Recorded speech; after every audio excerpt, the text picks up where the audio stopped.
Purpose-driven branding is really diving into the heart of your business, but also your why, on your core values. Your mission is what people will become much more loyal to. It's not profit.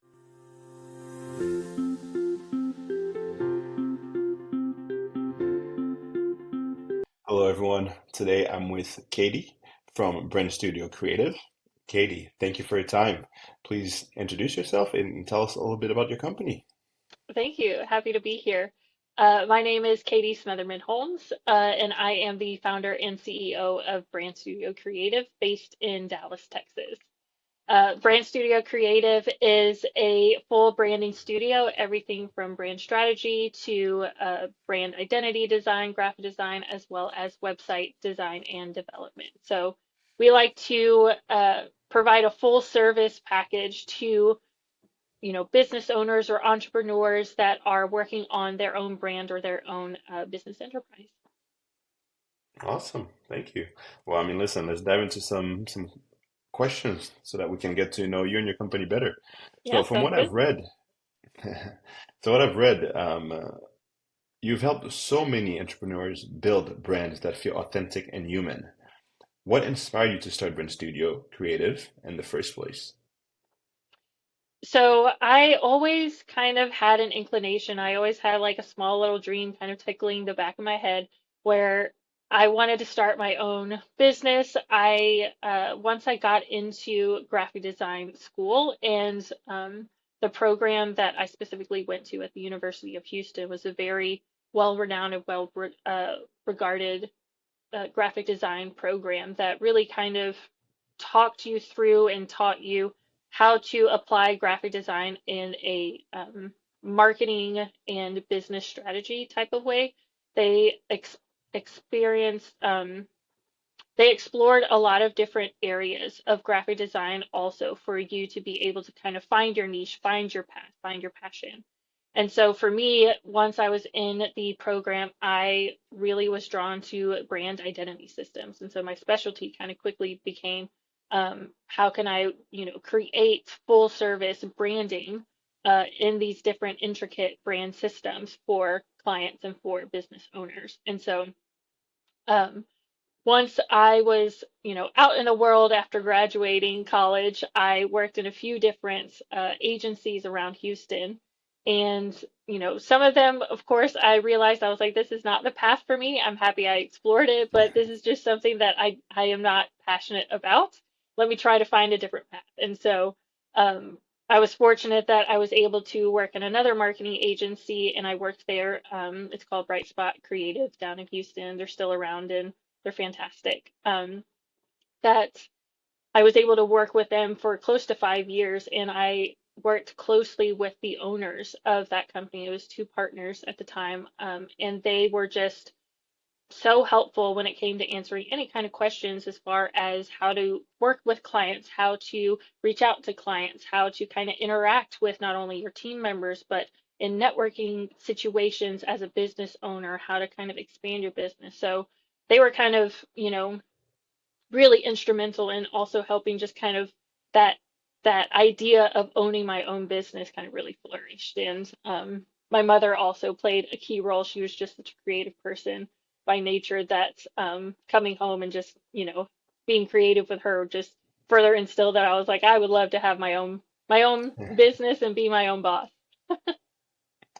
No, that's awesome. And listen, very smart, very strategic. You went, you learned from all of them, and look at you. Now you Hmm. created Brand Studio Creative. That's awesome. So, listen, you kind of alluded to this just now, but also I saw this on your website, I believe. You talk a lot about purpose-driven branding. What does that actually mean for those of us who are less familiar with, like, branding in general? And why do you think it matters now more than ever? Absolutely. So, my entire business, I love to lead with heart, purpose, and strategy. Those are some of our key core values that we have with Brand Studio Creative. And purpose is one of those where um, it is so instrumental that people sometimes forget about when they are either within their business or starting out in their business. Purpose-driven branding is really diving into the heart of your business. So this means diving into your brand strategy pieces. So your your why, for why not only are you a business owner or have a business, but also your why on like why you want to connect with your clients, why you want to connect with your audience, what do you want to instill or bring to them, how do you want to serve them. Other pieces within the purpose-driven brain strategy is also when it comes to your core values, your mission statement, your purpose statement. These are all things that clients and customers nowadays are so much more driven to look for in a brand than we were many years ago.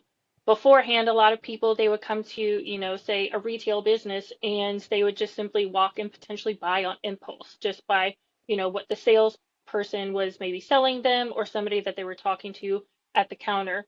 Now we have so much digital pieces at our fingertips. We have phones, we have tablets, we have AI that we can ask questions to do the research for us. So people are so much more inclined to dig a little deeper into the brand that they are purchasing from. So showing up online on what your purpose is, what your why is, who your brand truly is underneath all of the glitz and glam, has become instrumental in building a business in entrepreneurship.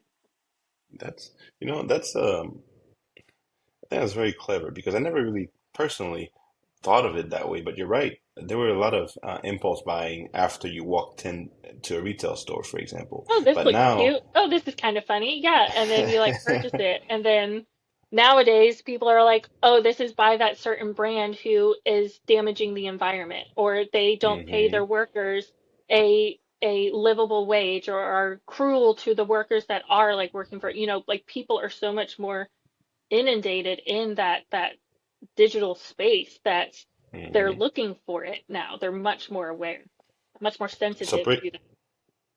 so pretty much you could get canceled at any time, if you don't treat your workers the right way, word gets out, and then people, to your point, are investigating your brand a lot more now than they used to.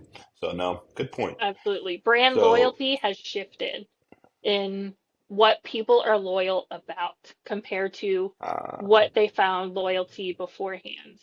So beforehand, a lot of brands, they're like, oh, like I will only buy Rolex watches because they were trusted, they lasted a long time, they, used quality materials and things like that. However, nowadays, yes, you can have quality materials, but a lot of the purpose and the more empathetic and heart-driven sides of businesses is what people will become much more loyal to. They want to be behind a cause. They want to be behind mhm. a business that stands for something, that has values, that has a moral compass, that has, these key purpose-driven things within their company.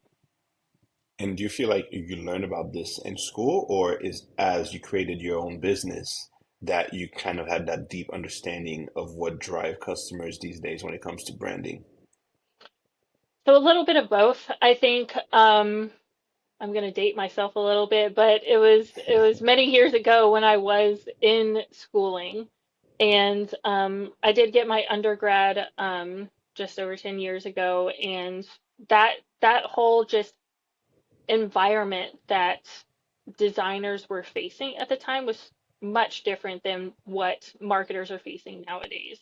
And so when I went to get my master's, 4 5 years ago at this point, um, we had a much more empathetic and, you know, we could see the trajectory of where and how our clients were shopping, whether it, we're building businesses, building the entrepreneurial empire, because, we had COVID happen, so it definitely shifted hmm how we connect with people, um, not only as business owners, but also just as customers. Like we ourselves have just kind of shifted. So I think that it's a little bit of both, where some of my studies definitely I learned from it, but some of it definitely did come with just like the world and being sensitive to, the ever-changing kind of climate and environment.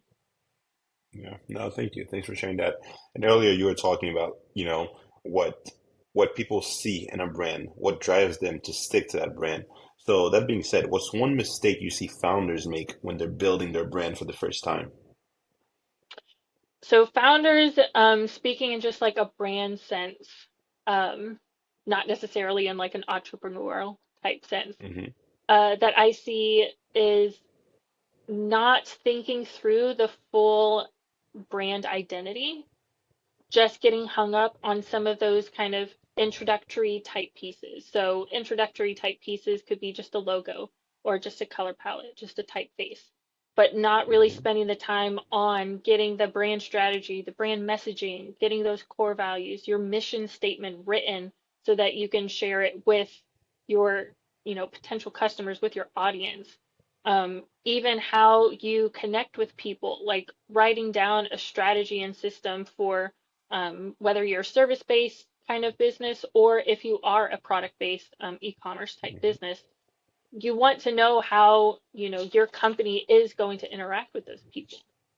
And so it becomes much more deeper or much deeper rather than just, the superficial top layer where, a lot of them get hung up on just the visuals alone, just how somebody goes to the website, how they interact on the website. Yes, those are all key pieces. It's a different part of the timeline though for building out your business. And without the foundation that, to start your business with some of those key brand strategy pieces, you're not going to have a longevity with your company. So I mean, listen, a lot of good points here. So just to paint the picture for our listeners, Yeah, so they can understand what's right versus what's wrong. for Let's sure. say I log into a website that Hmm. sells decorative signage. Hmm. Okay. What, and I know that's a very broad question, but what would determine that website having that brand having a good identity? Like, what would you want to see the mission statement at the very top? What would you want to see? A key differentiator would be clear messaging. So not only how you are trying to, hold the hand and navigate your clients through your website, that's done through key messaging. And so um, it's not just having an about page that shares your story, shares some of your, the mission statements. Yes, those are, but like having a consistent and clear messaging. You don't want your customers to come to your website and be confused. That's the worst thing that could happen because confusion leads to uh, clicking off, moving on to the next person, researching somebody else. With clear Gotcha. messaging, it's it's leveraged off of all of those foundational um, pieces that you have built with the brand strategy, with some of those languaging pieces. And so that's where going to a website that is just trying to get you to click is very easy to kind of tell where it's like they're not really paying attention to you know, the human touch, the human interaction. Why is somebody going to want to buy your product or your service? What is it going to not only do for them, but like how are you going to serve your customers and those kind of key pieces? That's what really people are very sensitive to when it comes to just like Understood. scouting and looking at things on the website. Gotcha. So clear, concise messages is the most important thing that we can possibly have on these Hmm. websites. Hmm. Gotcha. Good.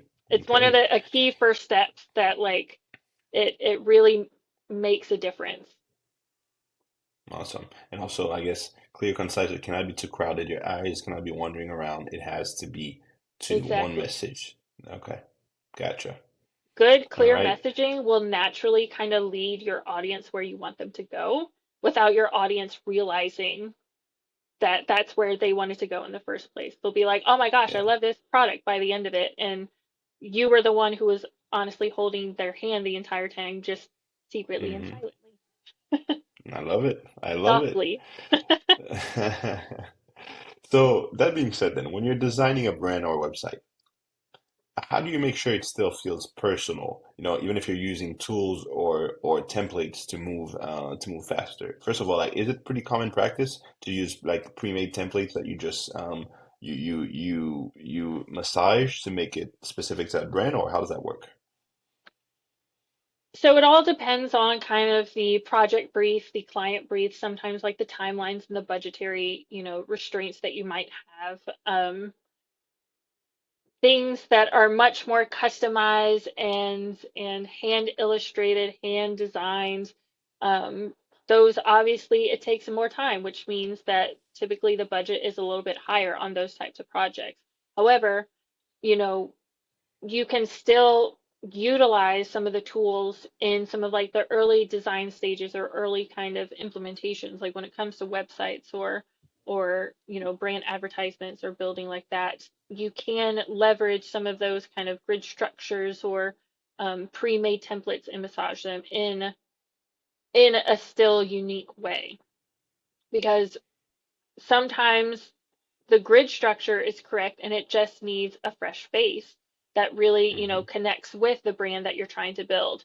And sometimes that doesn't work where it really comes down to like this is a very custom built experience that we need to allow budget for this type of work. So it's definitely not, one size fits all. I've Hmm. learned in the 10 years that I've been in this marketing industry, it's always changing, and no businesses are alike. I think that sometimes they can have similarities that overlap, but no two businesses are alike. And so utilizing tools to cut down where you can is definitely helpful. Um, but it's not the one size fits all. Gotcha. Okay. I mean, you just mentioned tools. So are you Mhm. using any tech or AI in your process right now? Or maybe, to speed up any of the processes? Yeah, I with just some of the core values that my business is, it is built on human connection. It's built on heart, and Hmm. empathy. So having a human touch is very important to my specific business and how I work with my clients. But certain areas where we could cut research time or cut there are certain tools that speed up some like production saves. Like sometimes saving files alone can be kind of quite time consuming, and being able to utilize AI tools that can cut down on saving some of those files so that you can spend more energy and effort on the brand strategy, the visuals, the Hmm. messaging is very important. And so we definitely utilize a variety of AI tools. However, making sure that our touch is still front and center, and not Hmm. only using AI and just calling it a day and sending it off. We definitely will use AI and then review it and modify and tweak it just to continue to make sure that that human touch and the clarity is there. And I mean, listen, makes sense because at the beginning you said it yourself, like that human touch is a must for your company. Hmm. But that being said, do you feel like AI could potentially take away jobs in graphic design in the future? I don't think so. Um, it's similar to artists. Like you can't have art without the human touch. Like there is humans have such a vast um they're so complex. We're complex creatures with complex emotions and feelings, and the way we interpret things varies from each person. Like we both Hmm. could be staring at a piece of artwork and have two completely different feelings or emotions that are attached with it, or interpret a book in two very different ways based off of like what the author is writing and just our own personal experiences. And so I don't think that AI is going to completely take away some of those, artistic type jobs that rely on being able to connect with people.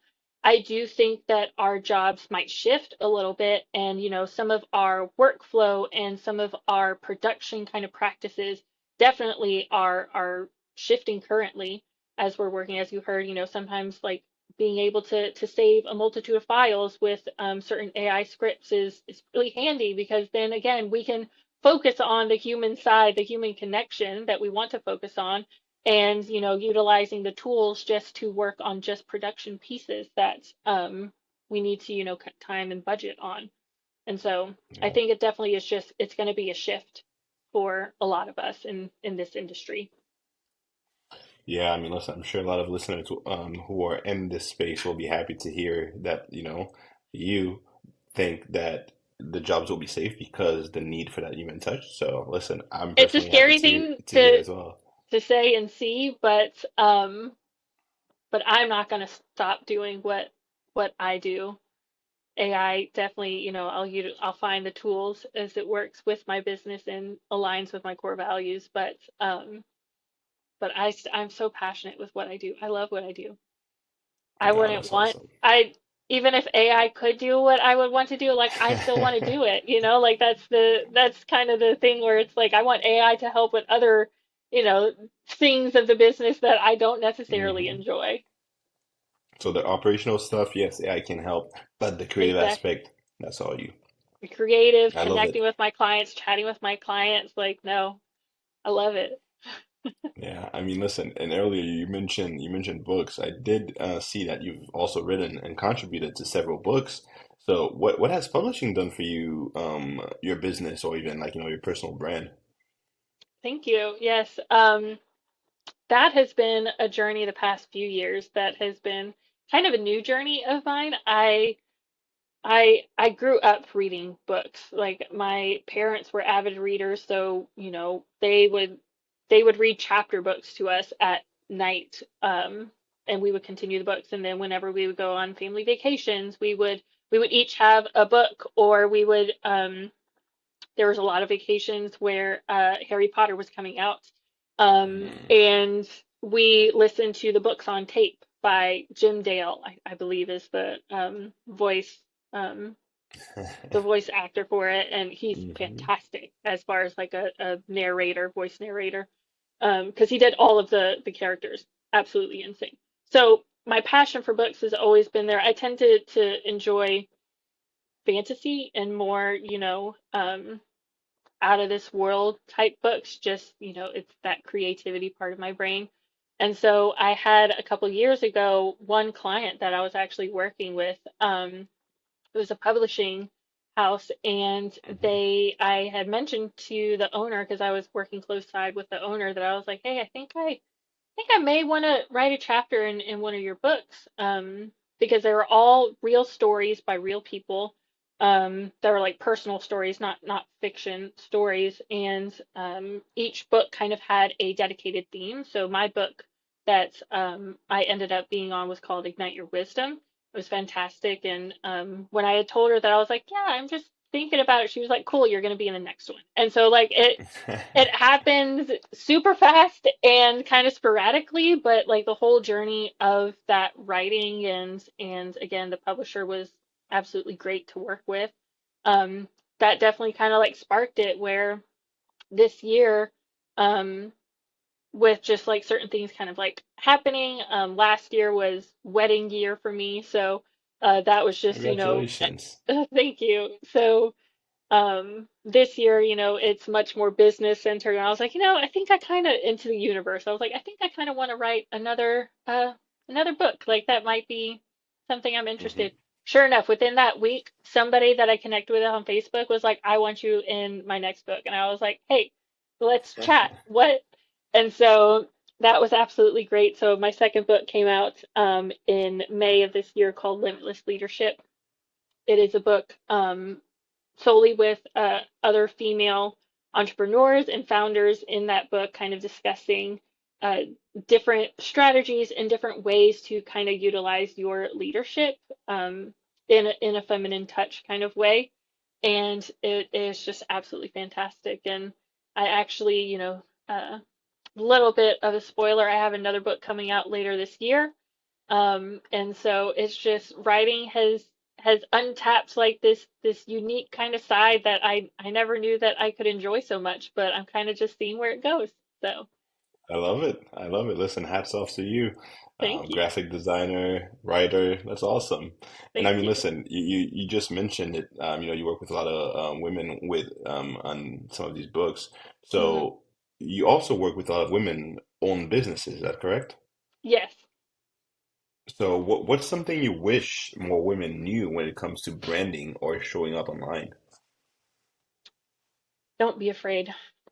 It is very easy, I think, for women to kind of get in our heads. It's something that's just, Hmm. a lot of us are kind of conditioned in a way, just how we're raised. It's very different mindset. And so um, I think that in in the past few years, like there has been a lot of, you know, positive moves and shifts towards empowering women and women in leadership roles and women in business roles that don't be afraid to just like go for it. Like if you have an idea or like something kind of like stirring in your heart or stirring in your gut where you're like, I always kind of wanted this or I always thought that I could do this, go do it. Don't be afraid. I think I that's love it. like the biggest thing that, you never know what's going to happen unless you try it. It could work, it could not work, but at least you can say you can try it. Exactly. I mean, listen, you won't know until you try. Oh, You that's won't know amazing. until you try. I I didn't think that know I amazing didn't want advice. to solely work in a magazine company until I literally was in the Th- internship and I was There like, you go. I am not as happy here. And it has nothing to do with the company. Like the company was great, but like I was like, what I'm doing is just not it. Let me find a different path, and that's okay. It led to a different Hmm. path, and that's what matters. That's awesome. That's amazing advice. I mean, listen, a lot of you dropped a lot of amazing pearls here, so thank you for that. I think, Thank you. just to wrap it up, what's next for you? What's next for Brand Studio Creative? Any new services, tech integrations, or creative directions that you're excited about?